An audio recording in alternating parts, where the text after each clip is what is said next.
여시고 하나님 축복하여 주시고 우리에게도 들을 귀가 열리는 영의 길을 하나님 활짝 열어 주옵시며 우리의 마음의 문도 성령님 간섭하여 주시어서 이 말씀에 더욱 집중할 수 있도록 굳건하게 붙들어 주옵소서. 말씀을 대언하는 부족한 종의 입술과 생각을 성령 하나님 온전히 주장하여 주시고 연약함은 주님의 십자가에 가리워 주옵시고 하나님의 선하신 손길로 쓰임받는 귀한 시간 되게 하여 주옵소서. 또 주님 전에 나올 때 빈손 들고 나오지 아니고 귀한 것 구별하여 주님 앞에 봉헌합니다.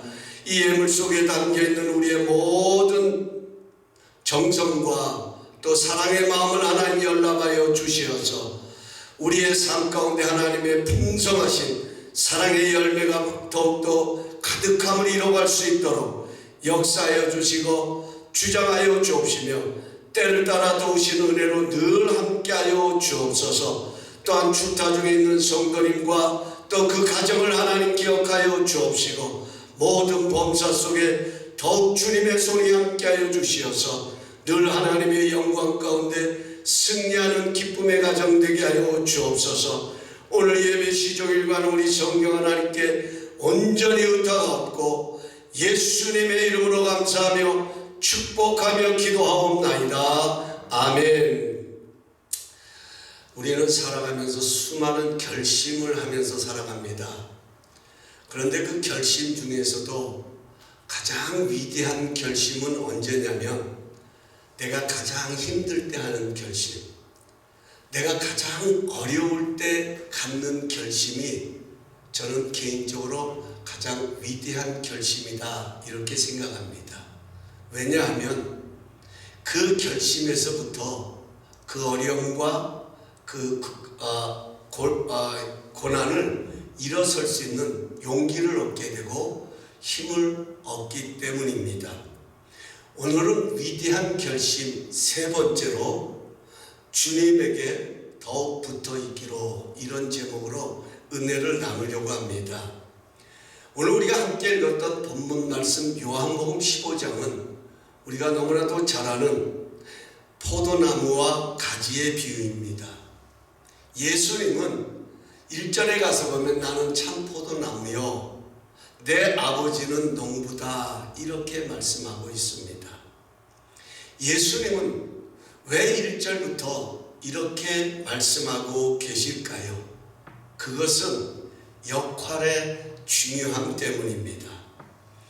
역할이라고 하는 것은 어떤 사건이나 내용을 빛내는 데 있어서 주어진 책임을 말하는 것입니다. 예를 들면 영화나 드라마에서 중요한 것이 있다면 역할입니다. 물론 내용도 중요합니다. 어떤 내용으로 그 드라마나 영화가 전개되느냐에 따라서 시청자와 관람객들의 관심을 끄는 것은 사실입니다. 하지만 이 내용이 빛을 발하려면 연기자의 역할이 중요합니다. 아무리 내용은 좋은데 연기자의 연기가 뭔가 좀 어색하고 역할을 잘 감당하지 못한다면 그 좋은 내용의 가치 또한 손상당하는 것입니다. 그래서 배우들은 작품을 최대한 살리기 위해서 온몸을 던져서 연기하는 것을 보게 됩니다. 열매도 마찬가지입니다. 열매는 그냥 저절로 맺혀지는 것이 아닙니다. 포도나무는 포도나무로서의 역할이 있고 농부는 농부로서의 역할이 있고 가지는 가지로서의 역할이 있다는 것입니다. 이 역할의 중요성이 강조되는 것이 바로 이 포도나무와 가지의 비유인 것입니다. 오늘 본문 11절은 이렇게 말씀합니다. 우리 유지 피터슨 메시지 성경으로 함께 다시 한번 봉독하기를 원합니다. 시작.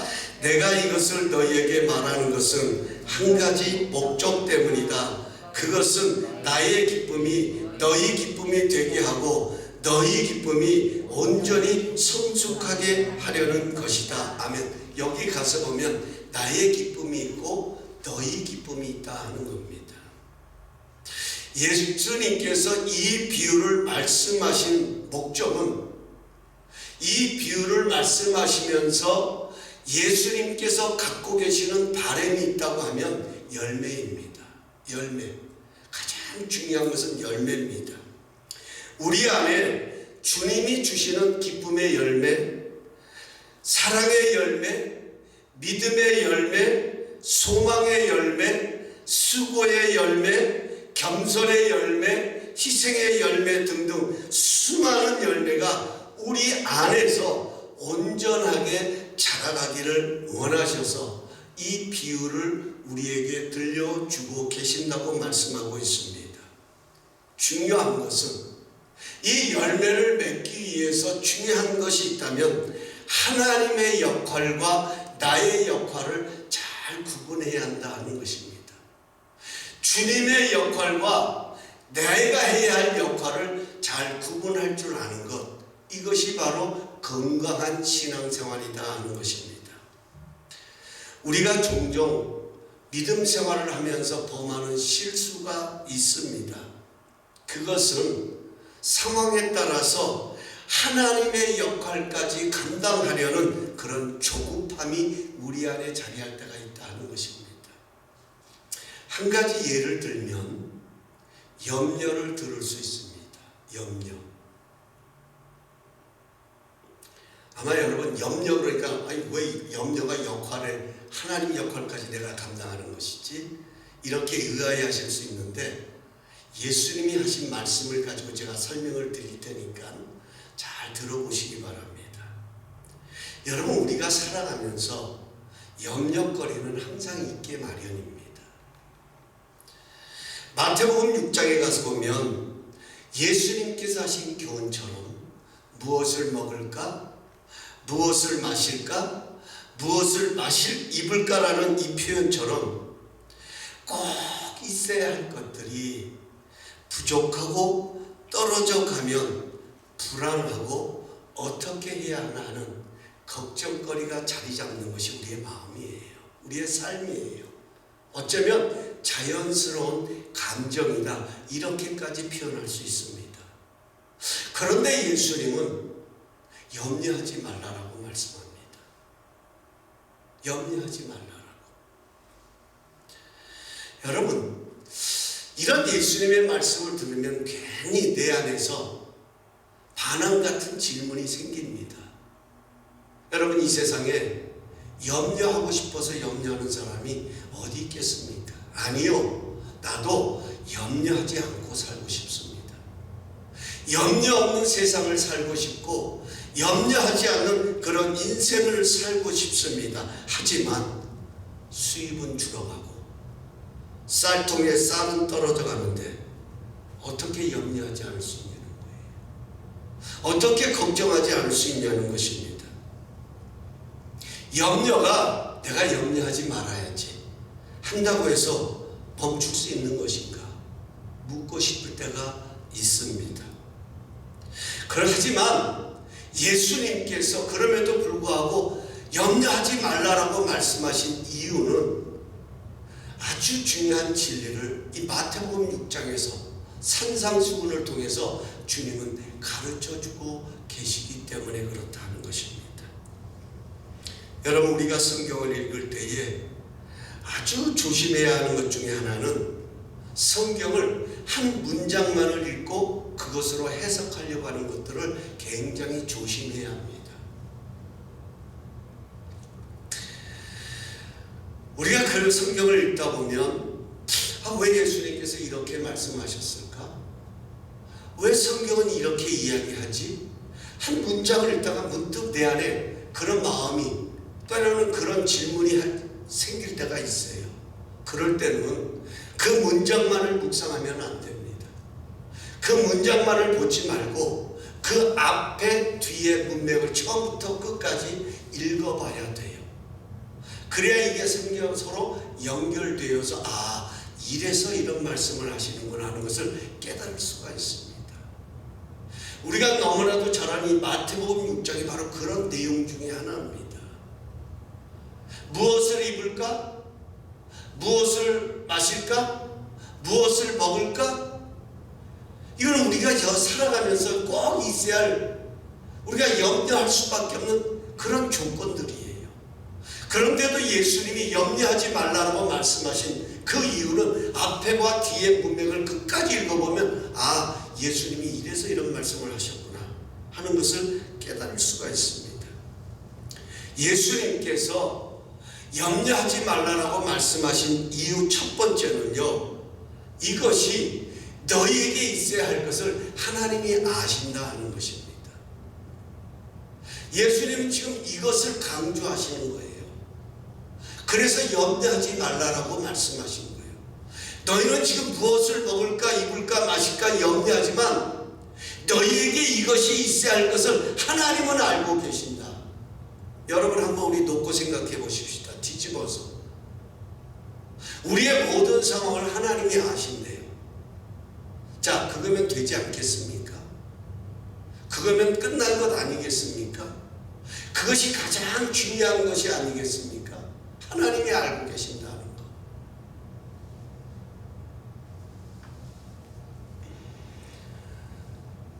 근데 문제가 뭐냐면 하나님은 알고 계신다는데 이걸 신뢰하지 못하는 거예요. 왜냐하면 하나님이 알고 계신다면 이럴 수 없다는 겁니다. 아니 하나님이 알고 계시는데 왜 침묵하고 계시냐는 것입니다. 아니 하나님이 알고 계시다면서 왜 나의 삶 속에 하나님이 일하지 아니하시고 나타나지 아니하시고 왜 가만히 계시냐 하는 겁니다. 그래서 우리는 신뢰하지 못하는 거예요. 하지만 여러분 꼭 기억하셔야 합니다. 믿음의 사람이라면 바로 이 하나님의 침묵하고 계시는 이 순간을 올바로 해석할 수 있는 믿음의 해석이 있어야 된다는 거예요. 우리가 기억해야 될 것은 하나님은 침묵 가운데서도 일하고 계시는 살아계신 하나님이십니다. 이것이요 말라기서와 마태복음의 그 구약 성경과 신약 성경의 시작의 역사입니다. 이게 말라기서와 신약 성경 사이에는 400년이라는 공간이 있어요. 이 말을 바꿔서 말하면 400년 동안 하나님은 나타나지도 않으시고 침묵하셨다는 겁니다. 그리고 누가복음에 가서 보면 세례 요한에게 나타나셔서 말씀하시는 장면이 나오죠. 하나님은 침묵 가운데서도 일하고 계신다 하는 겁니다. 시편 124편 4절의 말씀처럼 이스라엘을 지키시는 하나님은 졸지도 않으시고 주무시지도 않으시며 내 오른쪽에서 내 그늘이 되시나니 낮에 해가 너를 상하게 하지 아니하며 밤의 달도 너를 해치 아니하며 여호와께서 너를 지켜 모든 환난을 면하게 하시며 또 그 다음에 중요해요. 내 영혼을 지키시며 뭘 지켜요? 이 환난 중에서도 우리의 영혼을 지키시며 너의 출입을 지금부터 영혼까지 지키시리로다. 여러분 중요한 것은 이 하나님을 신뢰하는 거예요. 이 하나님을 신뢰하는 것. 이것이 바로 예수님께서 염려하지 말라고 말씀하신 두 번째 이유입니다. 여러분 우리가 염려에서 벗어나는 길은 내가 염려하지 말아야지 한다고 염려에서 벗어나는 것이 아니라 염려에서 벗어나는 길은 하나님을 신뢰할 때 가능합니다. 하나님을 신뢰할 때. 그래서 만나교회를 섬기시는 김병삼 목사님이 하나님과 친밀하기라는 말씀 중에서 염려와 신뢰의 차이를 이렇게 설명했습니다. 한번 띄워주시겠어요? 염려는 자신이 가지고 있는 제한된 자원에 집중하게 만들지만, 그러니까 염려는 지금 내가 가진 것에 집중하게 만들어요. 하지만 신뢰는 하나님의 풍성한 자원에 관심을 갖도록 한다. 이게 염려와 신뢰의 차이라는 것입니다. 우리가 염려하는 이유는 제한된 자원 때문이잖아요. 우리는 그것만을 집중하면 염려하고 걱정할 수밖에 없잖아요. 하지만 풍성한 자원의 눈이 뜨일 때에 내가 가진 것보다도 더 풍성한 자원을 우리가 바라보고 발견하고 깨닫게 될 때에 염려에서 벗어나게 된다는 것입니다. 그래서 예수님께서 이것을 일깨워주기 위해서 많은 무리들을 모아놓으시고 실물 설교를 하십니다. 실물 설교. 뭐라고 말씀하시냐면, 얘들아, 저 공중의 새를 한번 보아라. 저 새들은 곳간에 모아들이는 것이 없다. 우리 사람들처럼 은행에 저축하고 내일을 위해서 비축하고 그런 게 없다라는 거예요. 그냥 그 순간 그날 그 상황 먹으며 살아가요. 곳간에 모아들이는 것이 없지만 하나님이 저들도 기르고 계신다. 얘들아, 저 오늘 있다 내일 아궁이에 던져지는 들불을 한번 보아라. 비록 하루살이에 불과하지만 저들도 하나님이 입히고 계신다. 하물며 너희 일까 보냐 믿음이 적은 자들아, 이렇게 말씀해요. 믿음이 적은 자들아.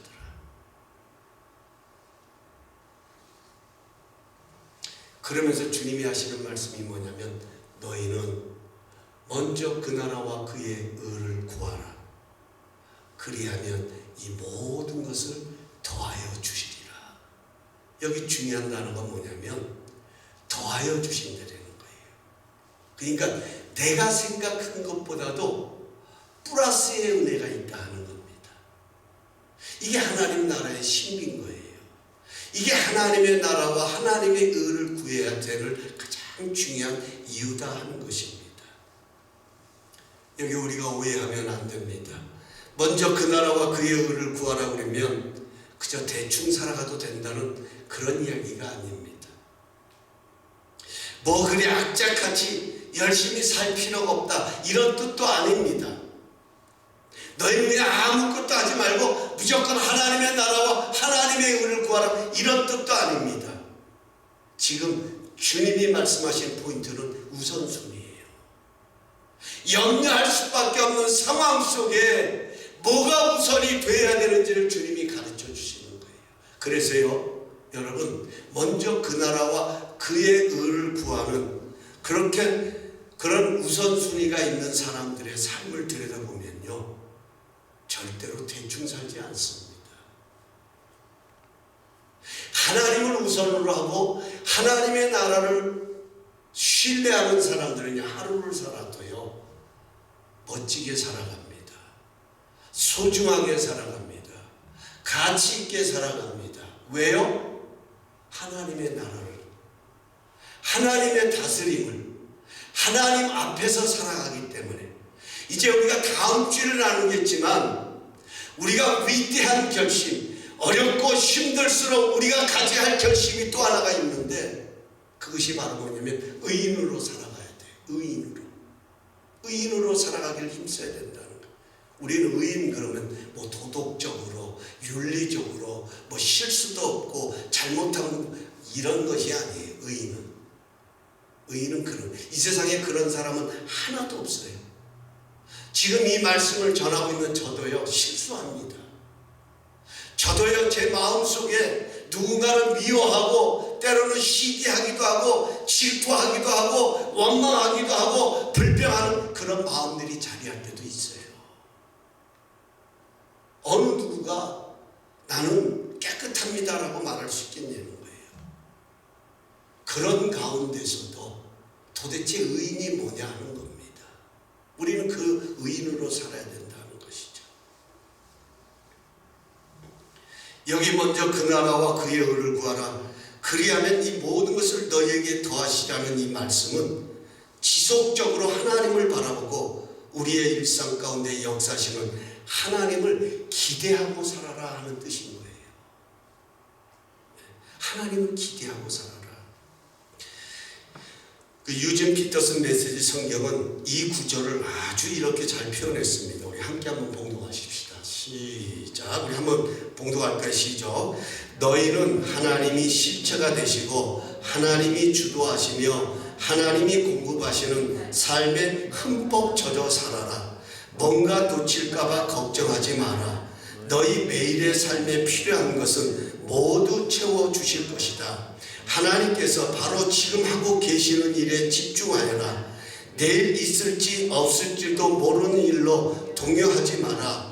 어떠한 어려운 일이 닥쳐도 막상 그때가 되면 하나님께서 감당한 힘을 주실 것이다. 아멘. 여러분, 우리가 이렇게 살아가고 있지 않습니까? 사실 돌아보면 고난이라는 게 지금만 있는 게 아니었잖아요. 우리가 살아온 그 삶의 여정을 한번 되돌아보면, 그 발자취를 되돌아보면 한마디로 고난의 발자취가 아니었습니까? 참 어렵고 힘든 순간들, 정말 포기하고 더 이상 내려놓고 싶고, 아니 더 이상은 걸어갈 힘이 없는 그런 상황 속에서도 여기까지 이르렀다 하는 거예요. 그날 공급하여 주시는 그 하나님의 은혜.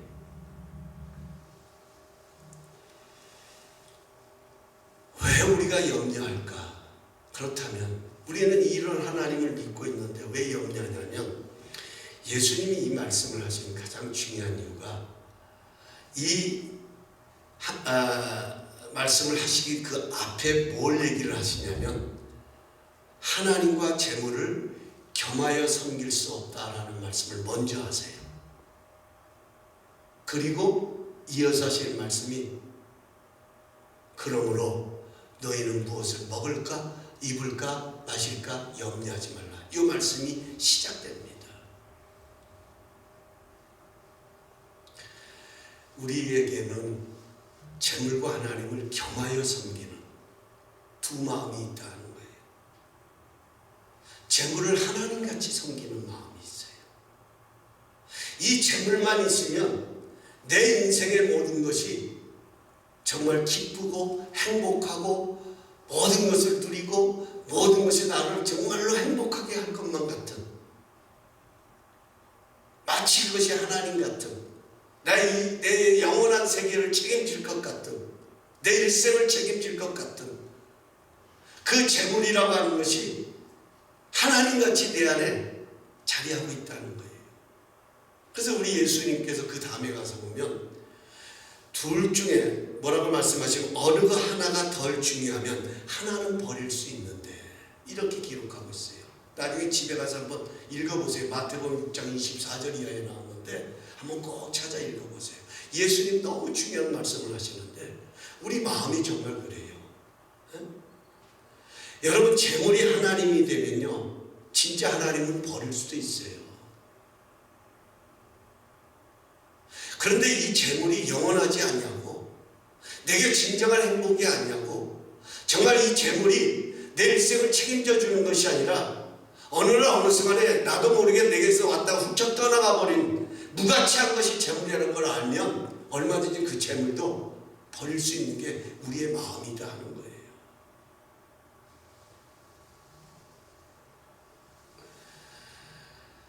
둘 중에 어느 거 하나가 덜 중요하면 하나는 버릴 수 있는 것인데, 그러지 못하고 재물을 하나님같이 기대하는 두 마음을 품기에 예수님은 염려하지 말고 하나님의 풍성한 자원을 더 기대하고 집중하라고 말씀하십니다. 이제 다시 본문으로 돌아와서, 예수님께서 나는 참 포도나무요 아버지는 농부라고 말씀하신 이유가 바로 여기에 있습니다. 농부 되시는 하나님의 역할이 있다는 것이죠. 그 농부의 역할이 뭡니까? 나무가 열매를 잘 맺도록 손질하는 거예요. 거름도 주기도 하고, 또 필요 없는 가지는 잘라내기도 하고. 왜요? 성경에 기록된 대로 열매를 잘 맺을 수 있도록 더 손질해 주는 겁니다. 그래서 2절에 가서 보면 예수님께서 이런 말씀을 하셨더라고요. 내게 붙어 있으면서 열매를 맺지 못하는 가지는 아버지께서 제거하신다. 저는 성경을 그렇게 수없이 읽었지만 이 2절의 요 부분이 참 제게 제 눈에 이렇게 싹 쏙 들어온 것은 처음이에요. 죄송한 이야기지만 우리는 포도나무에 붙어 있으면 다 열매 맺는 줄 알았어요. 그런데 예수님께서 2절을 시작하면서 내게 붙어 있으면서 열매를 맺지 못하는 가지는 아버지께서 제거하신다. 포도나무에 붙어 있는데도 열매를 맺지 못하는 가지가 있다는 거예요. 왜 그럴까요? 왜 그럴까? 저는 말씀을 준비하고 이 부분을 묵상하고 왜 그럴까 생각하다가요, 가지의 역할을 소홀히 하는 것은 아닌가 하는 생각이 들었어요. 제가 가지잖아요. 여러분들도 가지고 저도 가지예요. 예수님의 비유대로 한다고 하면 우리 지금 예수 믿잖아요. 그런데도 우리의 삶에 열매가 없다고 하면 주님 주시는 기쁨이 없고 주님 주시는 평강이 없고 주님 주시는 그런 은혜가 우리 안에 없다고 한다고 하면 왜 그럴까요? 한번 우리가 생각해 봐야 되지 않냐는 거예요. 우린 예수를 믿는데 무엇인가 내가 가지로서의 역할을 소홀히 하고 있는 것은 아닌가.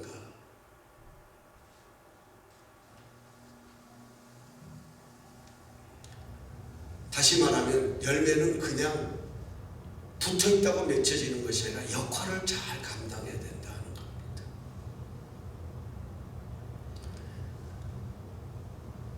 우리의 참포도나무 되신 예수님도요, 참포도나무가 되시기 위해서 그분이 담당해야 할 역할을 잘 감당하셨어요.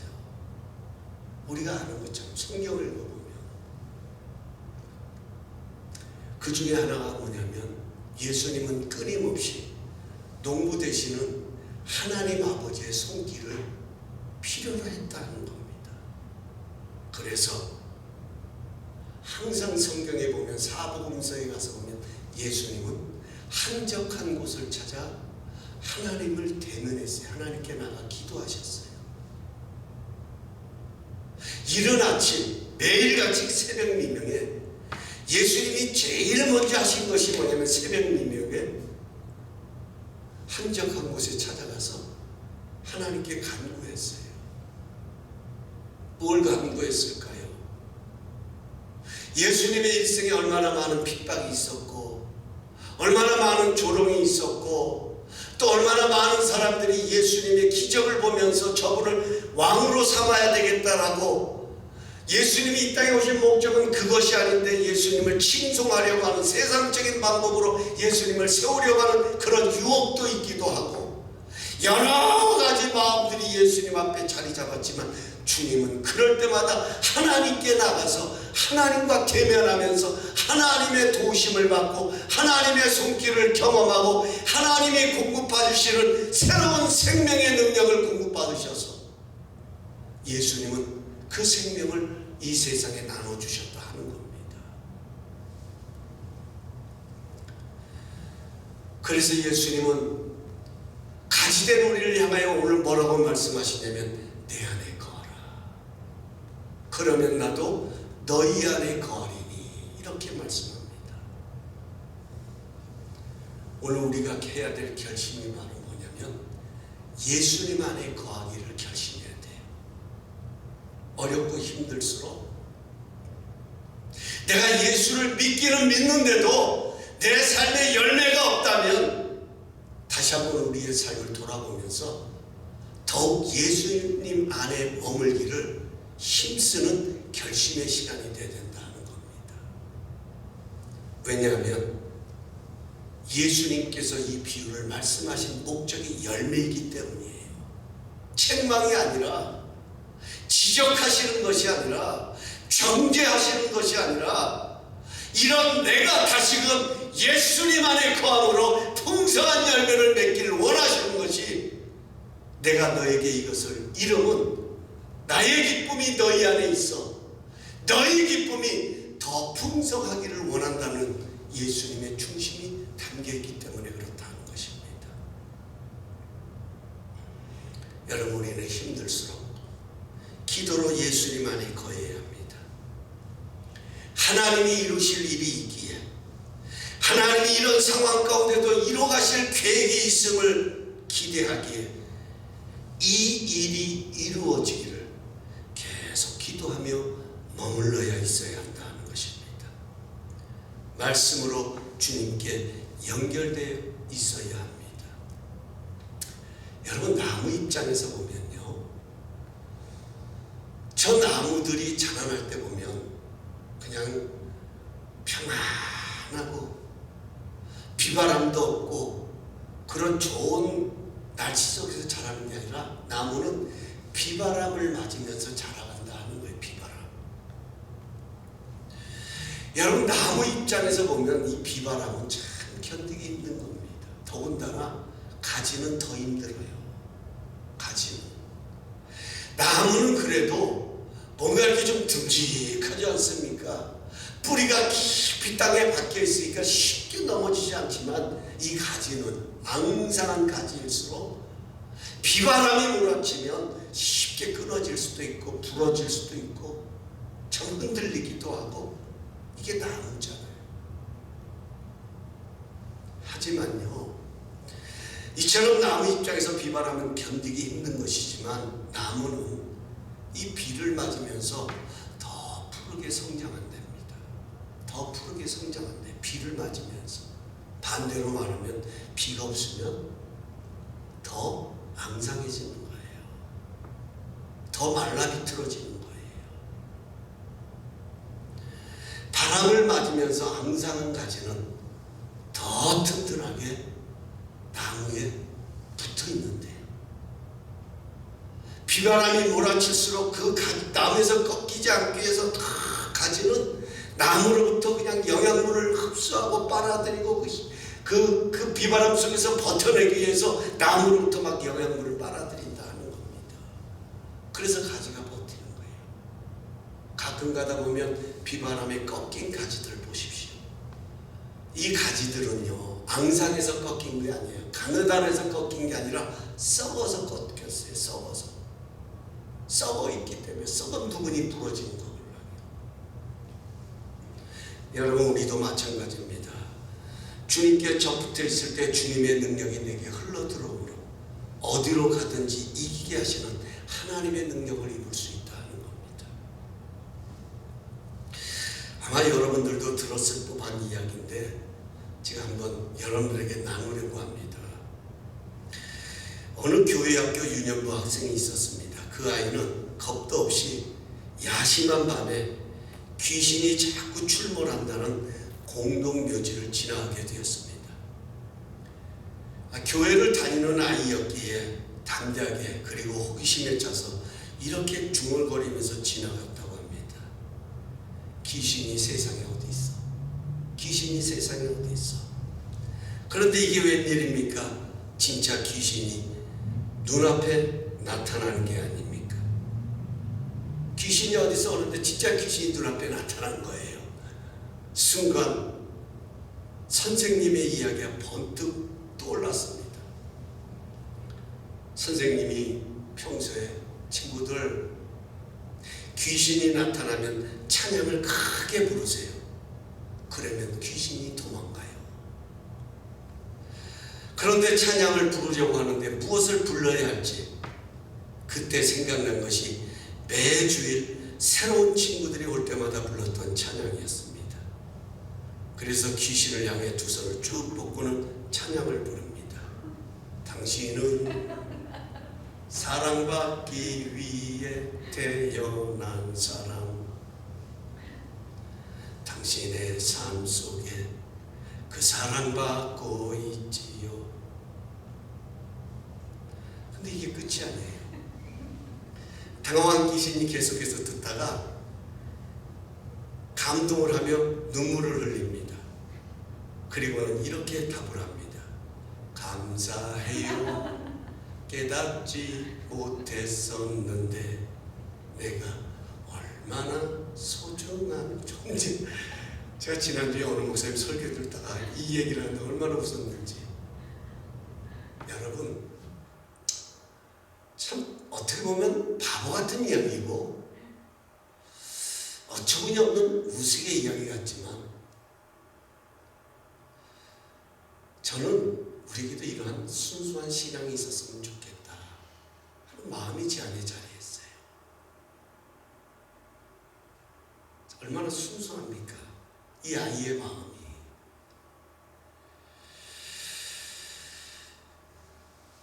오늘 칼럼에도 기록한 이제 앞으로 페이지 처치라는 책에 실린 글을 앞으로 제가 칼럼에 많이 실겠지만 그 책 내용 가운데 하나님의 모습으로 만들어진 이유라는 이 글이 있는데 이 글을 소개하면서 이제 말씀을 맺으려고 합니다. 한번 화면 띄워주겠어요? 네. 장갑은 왜 손 모양으로 만들어졌을까? 손이 들어가기 위해서다. 그래서 장갑은 최대한 손의 모습에 가까워야 한다. 사람은 어떤 모양으로 만들어졌을까? 하나님의 형상대로 사람을 창조하시되 하나님의 형상대로 만들어졌다. 왜 그렇게 만드셨을까? 하나님이 들어오시기 위해서다. 우리를 버리지 않으시고 일상과 마음과 관계와 일과 상처와 삶의 모든 터전에 들어오시기 위해서다.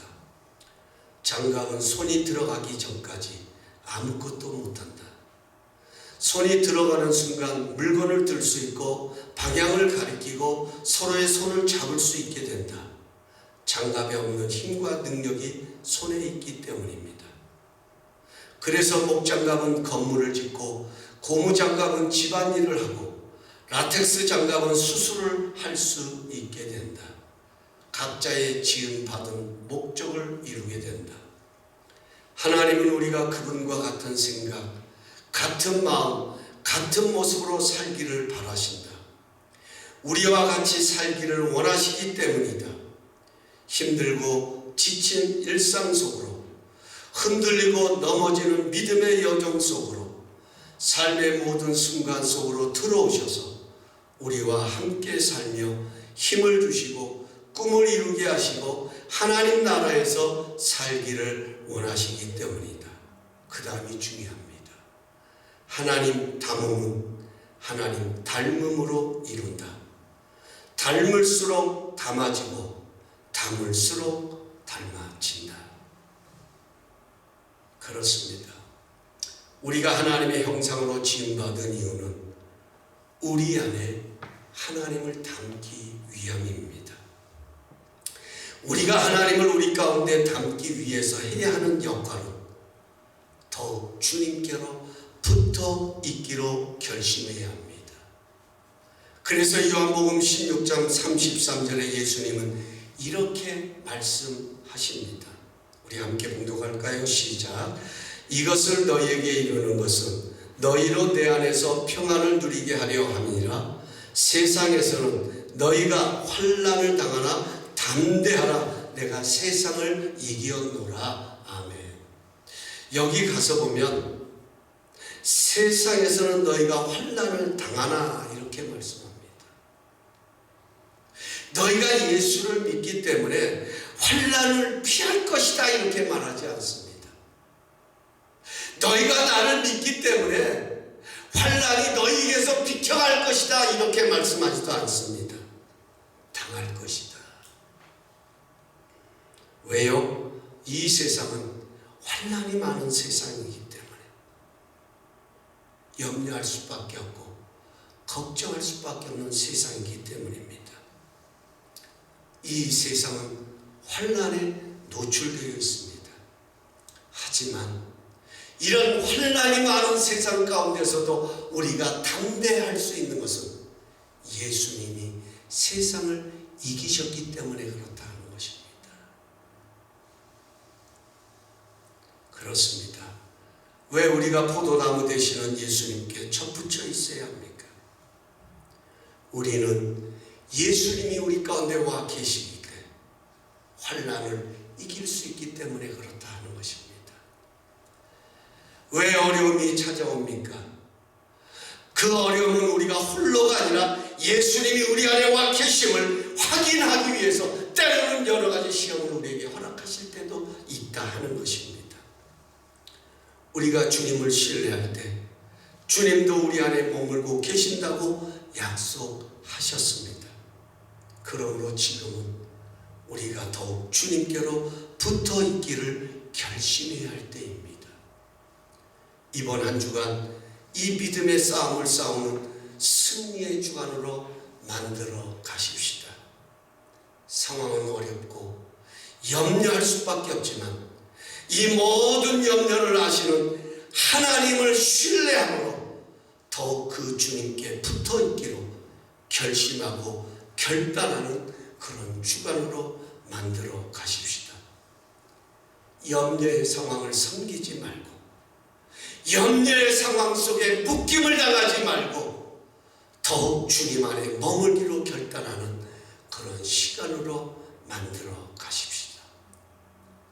그러기 위해서 더 기도하십시다. 그러기 위해서 답답할 때마다 염려가 자리할 때마다 더 찬송을 부르고 더 찬송을 들으십시다. 더 말씀 안에 머무기를 힘쓰십시다. 그러면 반드시 그분이 주시는 열매, 세상이 줄 수 없는 주님만이 주시는 그 어디서도 맛볼 수 없는 주님이 주시는 진정한 기쁨의 포도주를 맛보는 그런 승리의 삶이 될 줄로 믿습니다. 우리 모두 이런 승리자들이 되시기를 예수님의 이름으로 축원합니다. 우리 다 함께 그 자리에 일어나셔서 나의 안에 거하라 나는 내 하나님이니 우리 찬양드립니다.